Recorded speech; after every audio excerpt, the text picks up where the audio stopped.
We've gone through high school. We've passed the graduation exam. Did a lot of great things. Let's talk about college. Let's talk about college. Well, after high school, I was back and forth of what I wanted to do or what I wanted to play because I had multiple offers to play every sport that I played. Right. But it came down to 3 sports that I was just like, man, I really don't know because I loved them so much. Like I only did track because my friends were doing track. You won the state. Yeah, and I was like, I said, I know I can do something. Like, and once I started running track, I started loving track like I was loving everything else. But it came down between football, basketball, and baseball. I didn't have no offers in football. I had quite a few in basketball and I had quite a few in baseball. But my heart was in football. Cause it was just something about playing up under the lights that I just that I loved, and you know, playing in front of fans that you can hear the fans and like. Right. And I sat down with my mom. She was like, "You gotta choose one." I was like, I wish it was that easy. And my uncle can't never forget. Kent Story. Kent Story.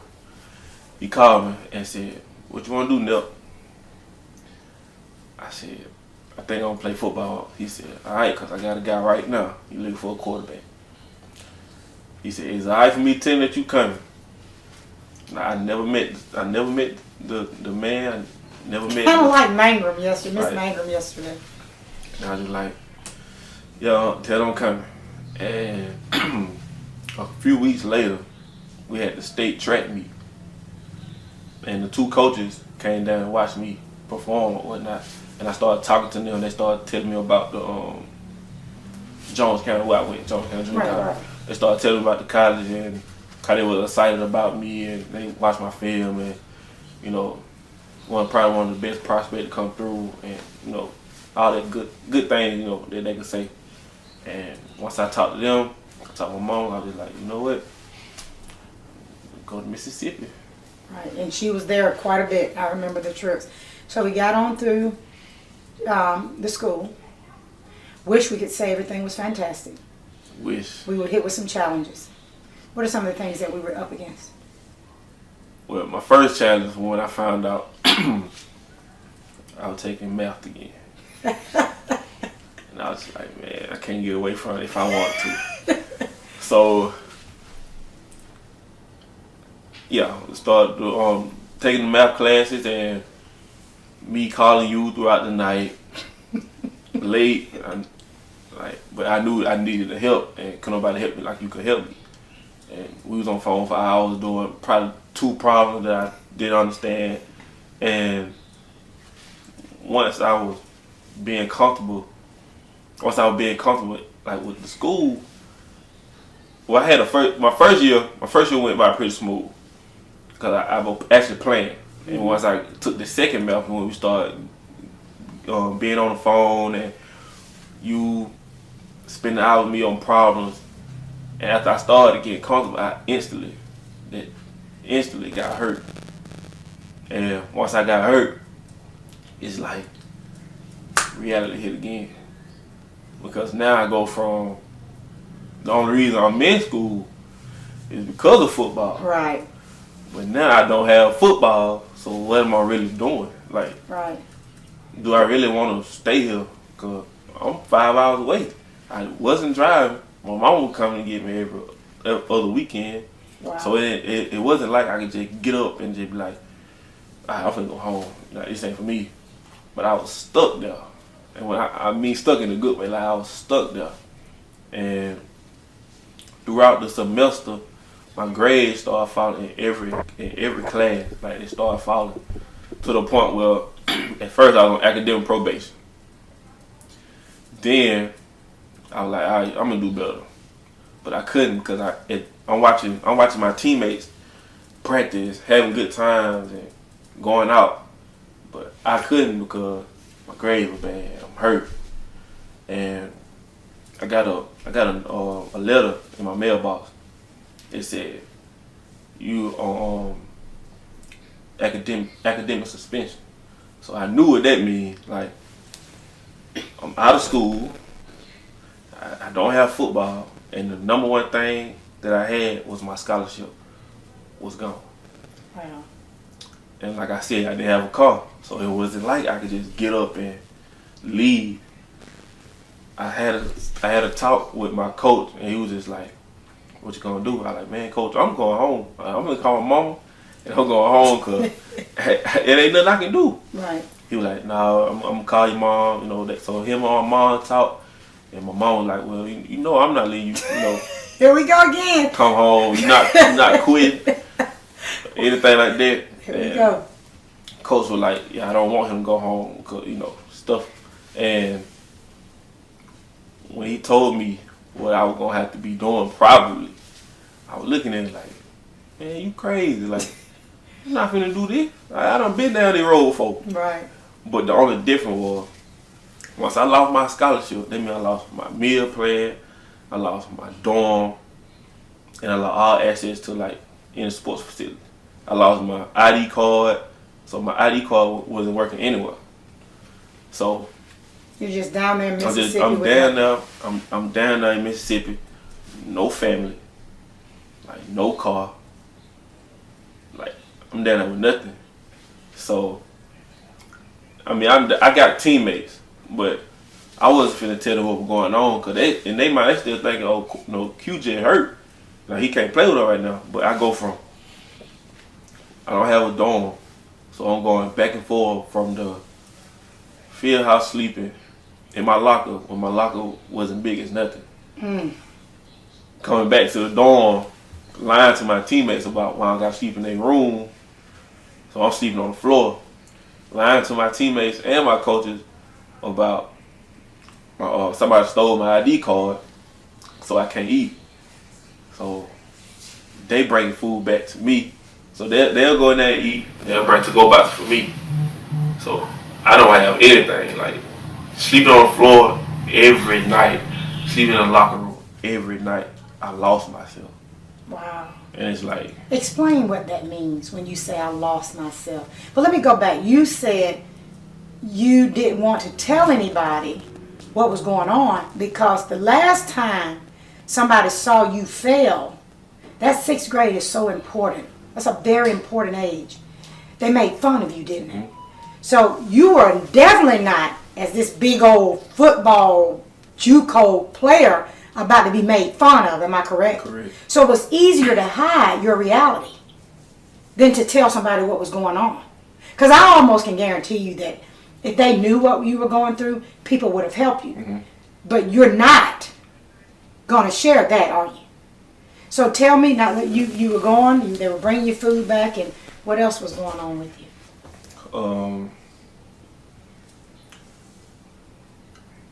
Yeah, like I was sleeping on floors, and like they opened up their room to me, like, "Oh man, Q man, whatever in there, like you got it," you know, stuff like that. But I'm still lying, like tell them like, "Oh no, I ain't got my card, man. Like I'm good." It was times that I wouldn't even eat.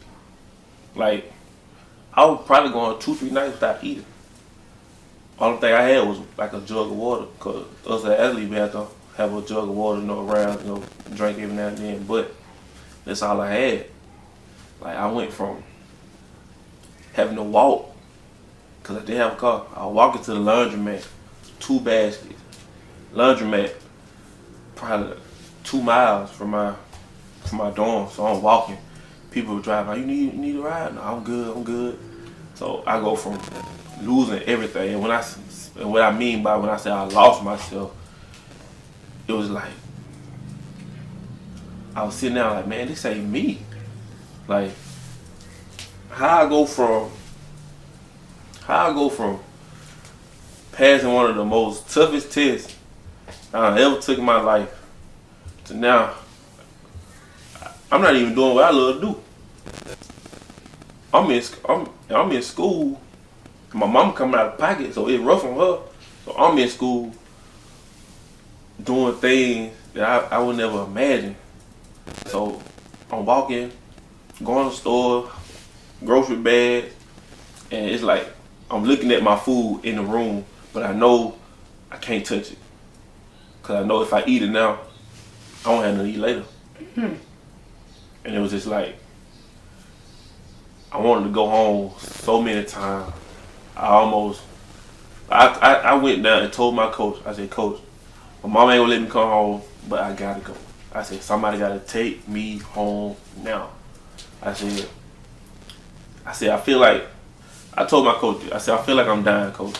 You feel like you're dying. I feel like I'm dying. They like, what you mean, Q? I was like, Coach, like, I'm lost. Like, I don't have food. I don't have water. I'm drinking water out of the team. I'm feeling my water jug out of the team hose pipe. I can see the tears in your eyes. Why is it so hard? It's just something in it. This is choosing to win. And it's like once everything was just taken from me, I was just sitting down to myself and was like, now it's not about the people who doubted you, the people who gave up on you. It's about me. And once I figure out that I need to do it for me, I never let anybody else back in my way. So, it was for you. This is a great place for us to pick up. Let's talk about the first year I became a principal. You hadn't passed this math class.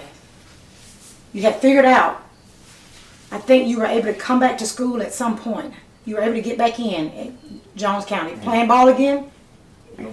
You weren't playing ball yet, but you were taking classes. I was taking classes. And one class you had to take was that math, wasn't it? And I think I remembered I had just got a new job as a principal.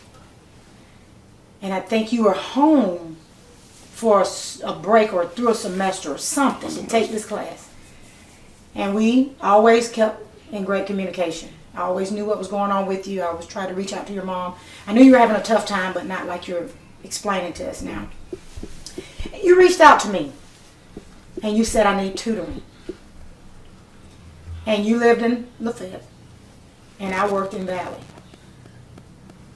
And it was the hardest thing in the world for me. New job, new responsibility, to say, I just can't help you. I remember that. And I said, I just got a new job. I don't know what I'm doing. And that's why I didn't tell you that, and that's what I was thinking. At this moment, I felt like a failure. And I said, you said, well, what you mean you can't help me? I said, I won't have time. And this is what you said, and I'll never forget it. You said, I'll drive to Valley every day and sit in your office. And if you can help me, you can help me. But if you can't, you said, I'll get in my car and I'll go back home. And you did that too, didn't you? Now, did I help you? Now, I don't think you were doing it for that, but we worked through it, didn't we? Yes, ma'am.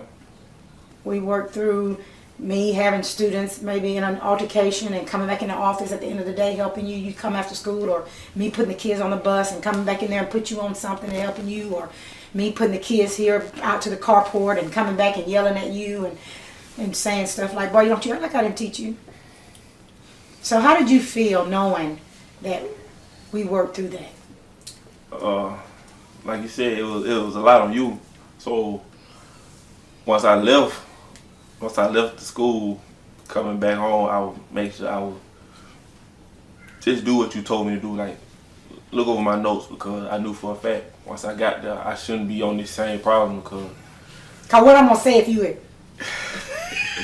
Really, ain't no telling what you gonna say. But I knew I had to take the load off of you as well, because you dealing with hundreds of kids.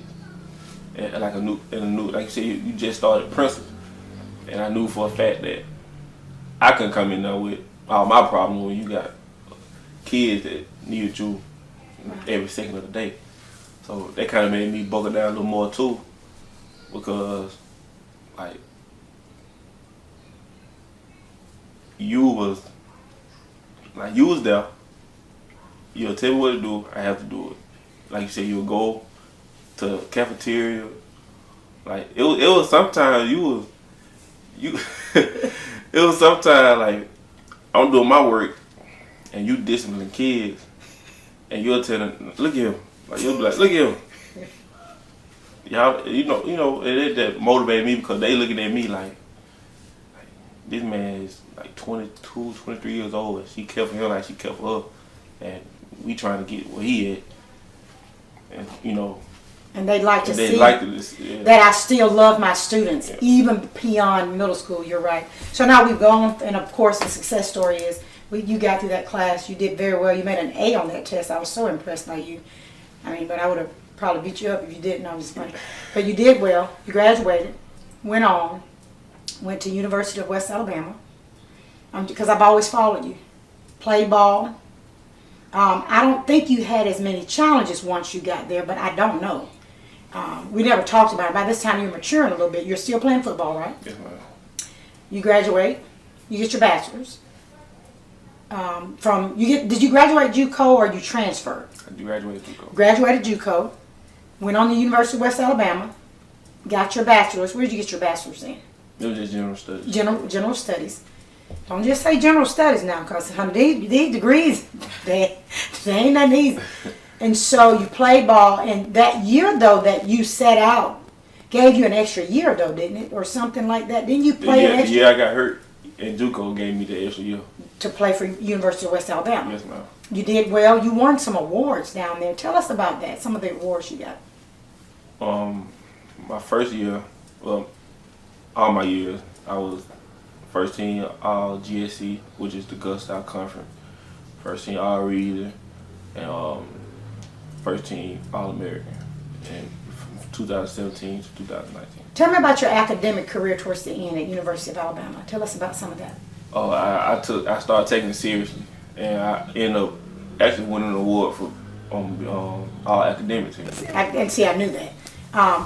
Because what the people need to understand, you went from a 6th grade repeat offender, meeting a group of people, hit with some challenges, loving a sport. Uncle Kent comes in, puts you where you want to be, sleeping on the floor, sleeping in your field house, to becoming academic All-American. Now, if you have to just attribute one thing to that, what would it be? Like a word? Yeah. Perseverance. Perseverance. Do you think persevere, do you think it's a decision? Yes, it is. That's why we choose to win. You are the epitome of what it means to choose to win. You are the epitome of choices. You made the decision to keep going. Why? Like I said earlier, I started doing it for me. Right. Because me doing it for other people wasn't going to help me in it at all, because they have nothing to do with my life. And once I sat down, like, you write your own story.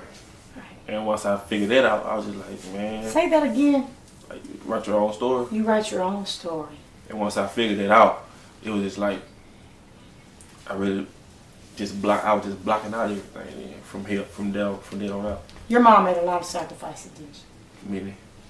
Give me an example. Well, for one, driving me to Mississippi every other week when she had work, and from Mississippi back, that's 10 hours.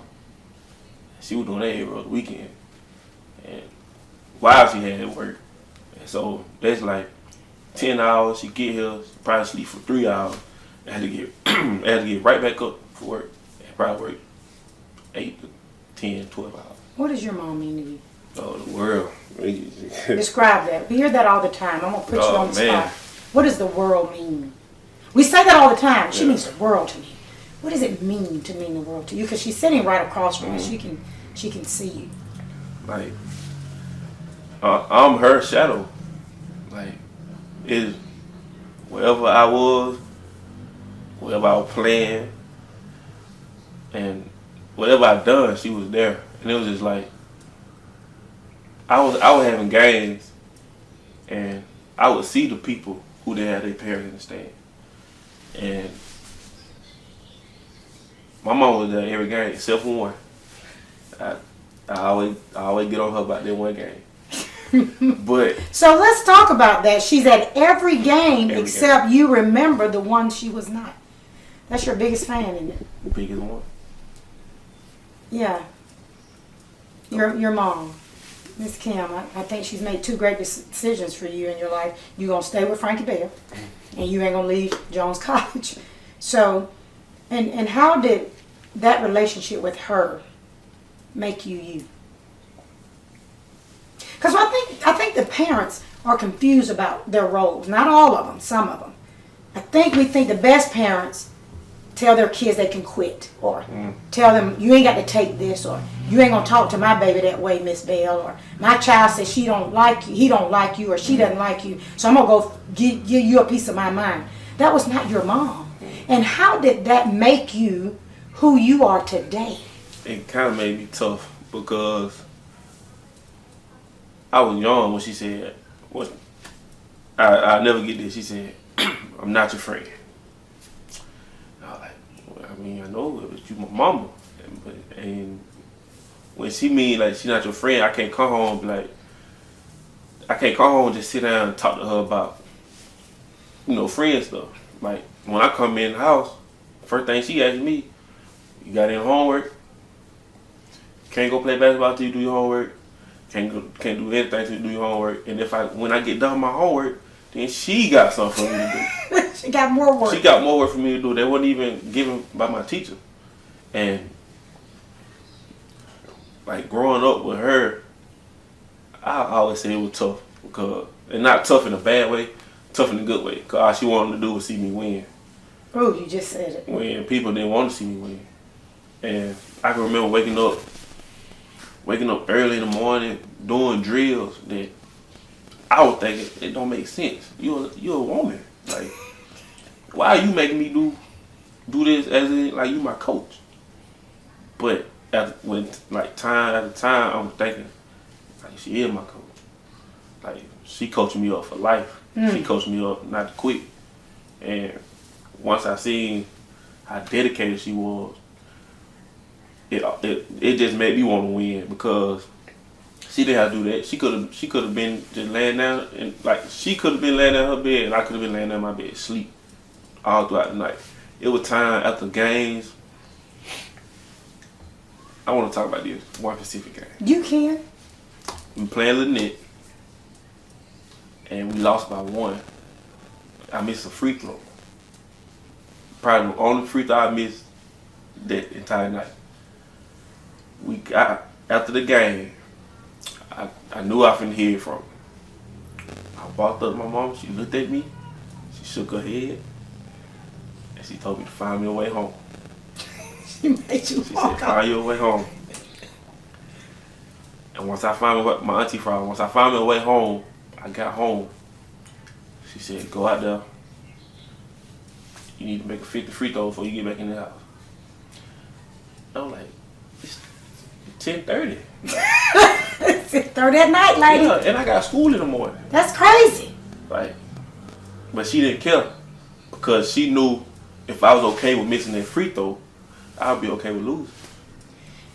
And we know she had you in a place because a lot of your family members from Lynette. Yeah. Your mom knew you had a ride. But as a little high school kid, you didn't know. Yeah, we know. She knows you had your Uncle Kent, everybody over there. But what she was saying was what you just said.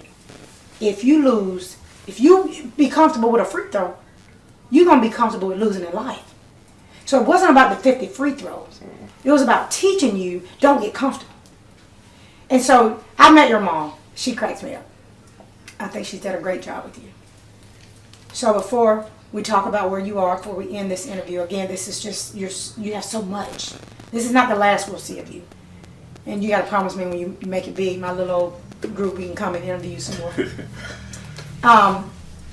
Not only did you graduate with your bachelor's, tell us where we are now. I'm 1 semester away from my master's in sports management. You're 1 semester away from your master's in sports management. But actually, I'm 1 class away. 1 class. Yeah. So we go from a 6th grader who repeated, who had people that told you weren't going to be, then you can't, to being an athlete who slept on the floor, going to different schools. Now you're getting your master's.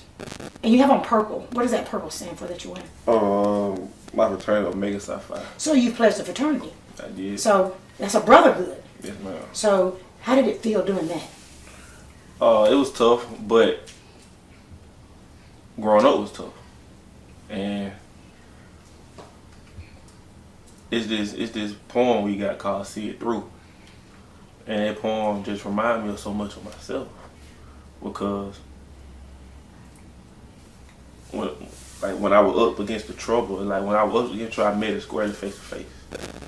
And that's a saying going in our poem, like you always see it through, no matter how hard times are or anything, you see it through. And on the plus side, you got your brothers. That's right. That's always there for you. Like, I can call my LBs any time of the night. And people who don't know LBs need to know that's Line Brothers. Yeah. Somebody be like, what's an LB? But, so, I'm just so proud of you. I appreciate you sharing your story. I appreciate you not giving up.